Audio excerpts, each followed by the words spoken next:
Middle East, the Trump administration is preparing to unveil what they're calling the economic asphyxiation of the Iranian regime through a new wave of secondary sanctions. Chief Foreign Correspondent Trey Inks joins us live from Tel Aviv with the details. Trey. Yeah, hey guys, good morning. On Monday, Treasury Secretary Scott Bessent announced Operation Economic Outcast, a U.S. effort to isolate the Iranian regime. The actions of Treasury and other agencies will tighten the noose and block every potential source of revenue that funds the IRGC and the evil Iranian regime. And let me be clear, any entity that facilitates money laundering on behalf of Iran will be removed from the U.S. dollar system. The clock just started ticking. Among the new sanctions includes an expanded list of secondary sanctions targeting digital assets, technology, gold, aviation, and shipping. In addition, the Treasury Department sanctioned nearly 60 entities, individuals, and vessels in multiple jurisdictions. The actions go after what the department describes as a network of shadow fleet vessels operating across many different countries. Iranian officials threatened retaliation to the economic measures, with the country's foreign ministry spokesperson saying this. Any complicity with the United States in carrying out its aggressive actions against Iran will certainly have consequences. Even now, the naval blockade of Iran amounts to an act of aggression. Any escalation of this situation will undoubtedly bring about consequences of its own. Early this morning, another tanker was struck in the Strait of Hormuz with an unknown projectile while transiting the U.S.-approved southern route. The vessel had damage caused to its engine room and was disabled. Secretary of War Pete Hegseth warned Iran against taking further provocative action on Monday. We're also tracking a number of other developments in the region, including a decision by the United States to remove Syria from a state-sponsored list of terrorism. Syrian President Ahmad al-Shara responded, said his country is focused on rebuilding and redevelopment. Guys? Okay, Trey Inks live for us. Thank you, Trey.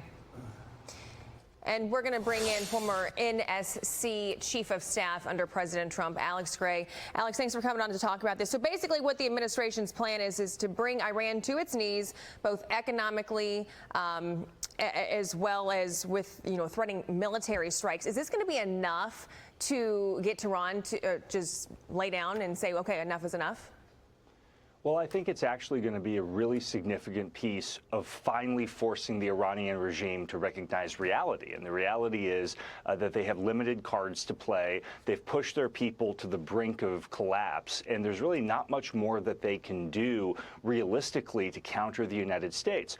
What President Trump has understood here, and he has a very sophisticated understanding of history, is that the United States consistently wins wars when we use not just our battlefield capabilities, we use our economic prowess as well. We did it in the Civil War, we did it in World War II, we did it in the Cold War, and we're going to use our market power, the fact that everyone in the world wants access to U.S. banks, U.S. currency, U.S. commodities imports. They want access to the United States, and that is an ultimate tool we have to compel Iran to finally recognize the reality of their situation.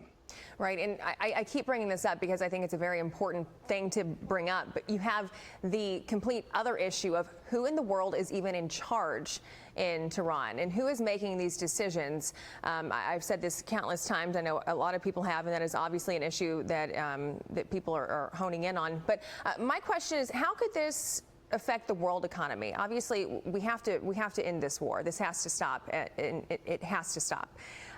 But is this going to affect the U.S. in any way, shape, or form?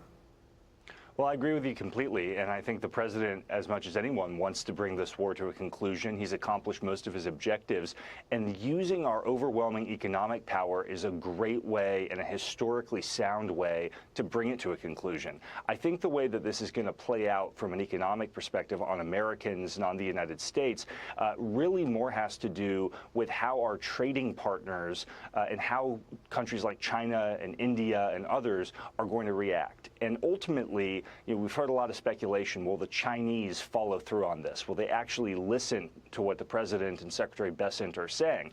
The Chinese government's not going to actually stand up and say, we're going to comply with this. But individual Chinese companies are going to make a very clear decision. They're going to decide, do you want to be with the Iranians, a collapsing, decrepit regime that offers nothing, or do you want to maintain access to the United States market, to the dollar, to the U.S. financial system? And I think besides all the rhetoric and the posturing, companies all over the world, including Chinese ones, are going to make a very clear decision here.